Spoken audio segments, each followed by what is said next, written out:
Coucou les petits loups. Aujourd'hui, je voudrais vous parler de sophrologie et créativité. J'aimerais que vous appreniez à utiliser votre cerveau au niveau sophroliminal, entre veille et sommeil. La zone frontière entre la conscience et l'inconscience, le lien avec le subconscient, un contact qui peut donner du temps à votre cerveau pour traiter des sujets avec disponibilité. Car vous savez que votre cerveau est un ordinateur super puissant, bourré d'émotions à gérer en fonction des différents niveaux de conscience. D'où l'intérêt de s'autoriser à se mettre au niveau sophroluminal pour obtenir la disponibilité maximale du cerveau et obtenir des visualisations éclairées, une activité créatrice et une inventivité à tous les niveaux. Vous savez qu'il y a différents niveaux de conscience. Je vous montre juste ce que j'ai écrit et que vous pouvez relire plus tard. En fait, tous les processus psychiques et leur structure sont intégrés ou connectés dans un circuit limbique du cerveau, qui est coordinateur et régulateur de l'équilibre mental.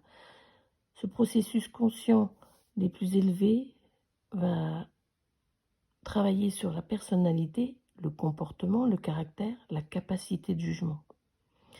Tout ça est lié dans la mémoire émotionnelle, visuelle, auditive, kinesthésique, qui fait que on a une intégration entre la conscience et l'inconscience. Tout ça pour vous dire que je vais vous faire un exercice le soir, avant de vous coucher. Essayez de poser une question à votre cerveau. Prévoir de lui faire un travail pendant le sommeil et les rêves. Il en est très capable et très disponible à ce moment-là. On peut prendre le temps de l'écrire avant de se coucher. La question ou le sujet de travail que l'on veut faire à son cerveau. Allez vous endormir et au moment de vous réveiller, si des réponses arrivent en conscience furtive, eureka, notez tout de suite avant d'oublier et que les réponses repartent dans l'inconscient. Au niveau dont je vous ai parlé tout à l'heure, entre veille et sommeil.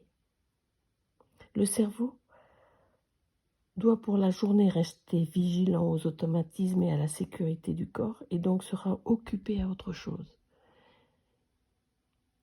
Essayez de faire cette technique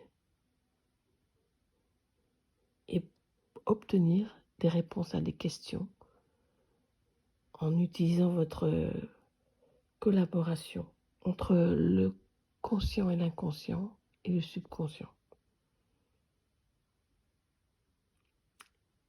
Et puis, vous verrez, c'est impressionnant quand on arrive à travailler au niveau sophroliminal, tout ce qu'on peut obtenir.